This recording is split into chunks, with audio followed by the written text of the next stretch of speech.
نہیں بولتا. چند پاؤنڈ کی خاطر تم کاغذات میں ہیرا پھیری کرو. ڈرو اس دن سے جس دن اللہ کے سامنے کھڑا ہونا ہے. یہاں کے پیپر بنانے کے لیے یہاں کی لڑکیوں کو دھوکہ دو. ڈرو اس دن سے جس دن اللہ کے سامنے کھڑے ہونا ہوگا. عیسیٰ علیہ السلام کا تانا اگر گلا آ گیا نبی کو تو کدھر جاؤ گے؟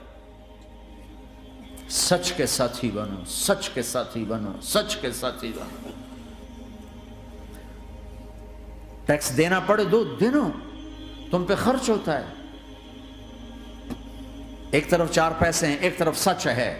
کب مسلمان سچ بولتا ہے، جھوٹ نہیں بولتا. ایک دفعہ سہارنپور میں جھگڑا ہو گیا. ایک جگہ تھی ہندوؤں کی، مسلمانوں نے قبضہ کیا ہوا تھا. تو ہندوؤں نے کیس کر دیا. انگریز کا زمانہ تھا. عدالت میں وہ مسجد بنانا چاہتے تھے، ہندو مندر بنانا چاہتے تھے. تو دونوں طرف بات تپی ہوئی. تو آخر وہ جج نے کہا بھائی کوئی ایسا آدمی ہے، ہندوؤں سے کہا، جو گواہی دے دے تو اس کی گواہی تم قبول کر لو گے. اور مسلمانوں سے بھی پوچھا تو ہندوؤں نے کہا جی ہاں، مفتی مظفر حسین صاحب اگر گواہی دے دیں کہ زمین مسلمانوں کی ہے تو ہم دے دیں گے. تو مسلمان بڑے خوش ہو گئے. مفتی مظفر تو آخر مسلمان ہے تو ہمارے حق میں گواہی دے گا. تھا ان کا قبضہ ناجائز. تو جب وہ عدالت میں تشریف لائے مسلمان بڑے اطمینان کا ہوں جناب ساڑھے حق فیصلہ ہونا ہے. چونکہ آج کل صرف سچ کو کون دیکھتا ہے. تو انگریز جج نے پوچھا ہاں جی مفتی صاحب آپ کیا کہتے ہیں؟ فرمانے لگے دیکھو جج صاحب، یہ زمین ہندوؤں کی ہے اور مسلمانوں نے قبضہ کیا ہوا ہے. تو مسلمانوں نے گالیاں نکالنی شروع، وہ یہودیوں والا بن گیا نا، گالیاں نکالنی شروع کر دی. تو انگریز جج نے کہا آج مسلمان ہار گئے اور اسلام جیت گیا. آج مسلمان ہار گئے اور اسلام جیت گیا. اپنی ہار مان کے اسلام کو جتاتا، سچ بول کے اسلام کو جتاتا. جھوٹ کے ساتھی نہ بنو، سچ کے ساتھی. جھوٹ کے کاغذ بنا کر کوئی بینیفٹ حاصل نہ کرو. میں نیوزی لینڈ گیا، میں حیران ہو گیا. ایک ہفتہ میں رہا، ڈپریشن کا شکار رہا کہ مجھے بتایا گیا کہ پورے نیوزی لینڈ میں ایک آدمی جھوٹ نہیں بولتا سوائے پاکستانیوں کے، بنگالیوں کے اور انڈین. جو بنگالی، جو پاکستانی، جو انڈین پہنچے یہ جھوٹ بولتے ہیں، ہیرا پھیری کرتے ہیں. ان میں ایک آدمی جھوٹ نہیں بولتا.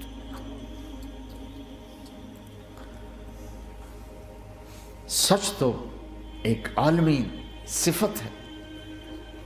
جو اللہ کو نہیں مانتا وہ بھی کہتا ہے سچ بہت اعلیٰ چیز. اور تمہیں تو تمہارا نبی کہہ رہا ہے الصدق ینجی والکذب یہلک. سچ نجات دیتا ہے، جھوٹ ہلاک کرتا ہے. آپ تشریف لے جا رہے تھے، آپ کو آواز آئی یا رسول اللہ. آپ نے ادھر ادھر دیکھا، کوئی نظر نہیں آیا. پھر آواز آئی یا رسول اللہ. پھر آپ نے دیکھا تو ایک ہرنی آپ کو پکار رہی تھی. ہرنی وہ بندھی ہوئی رسی کے ساتھ. تو آپ اس کے قریب گئے. کیا ہوا؟ کہیں آپ کا ساتھی مجھے پکڑ کے لایا ہے، میرے چھوٹے چھوٹے بچے ہیں، بھوک سے وہ تڑپ رہے ہوں گے، آپ مجھے چھوڑ دیں، میں ان کو دودھ پلا کے واپس آ جاتا ہوں. اب وہ پرائی چیز ہے. تو آپ نے کہا اگر تو واپس نہ آئی تو پھر؟ کہ اگر میں واپس نہ آئی تو اللہ مجھے آگ میں ڈال دے، جہنم. تو آپ نے اس کی رسی کھول دی اور خود وہیں بیٹھ گئے. وہ دوڑتے دوڑتے پہاڑوں میں غائب ہو گئے اور آپ وہیں بیٹھے رہے. کچھ دیر کے بعد آپ نے دیکھا وہ پہاڑ سے اتر کر آ رہی تھی. کہ یا رسول اللہ میں حاضر ہو گئی. تو آپ نے اس کو رسی سے باندھ کے وہیں کھڑا کر دیا اور خود وہیں بیٹھ گئے. تھوڑی دیر ہوئی تو وہ آ گئے شکاری جو نے شکار کیا تھا. تو آپ نے کہا، ان کا نام کوئی نہیں موجود. تو آپ نے کہا میرے بھائی میری ایک درخواست ہے، آپ پوری کریں گے؟ کہ یا رسول اللہ کیوں نہیں. کہ یہ ہرنی مجھے ہدیہ کر دو. کہ یا رسول اللہ سب کچھ آپ کا ہے. کہ بس مجھے ہرنی چاہیے. کہ اب لے لیں. تو آپ نے اس کی رسی کھولی.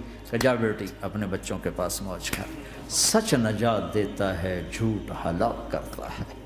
تو اس نے یوں آپ کے سامنے سر جھکایا شکریہ کا اور 4 قدم دوڑی، پھر پیچھے مڑی، پھر آپ کو دیکھا، پھر یوں سر جھکایا، پھر آگے گئی، پھر تھوڑی دور گئی، پھر یوں پیچھے موڑی، پھر آپ کو دیکھا، پھر یوں سر جھکایا، پھر جہاں تک وہ نظروں سے اوجھل نہیں ہوئی وہ آپ کو مڑ مڑ کے یوں سلام کرتی گئی۔ سچ تو ایک ہرنی کو نجات دے گیا، تمہیں نہیں دیکھا۔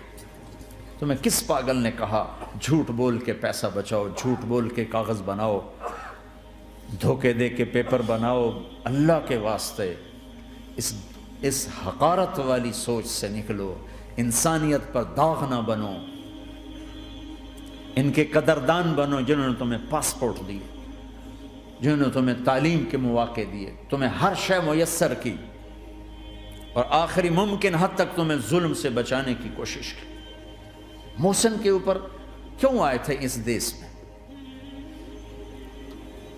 آئے ہو تو پھر دھوکے سے بچو، جھوٹ، مسلمان کہیں بھی ہو دھوکے سے بچتا ہے۔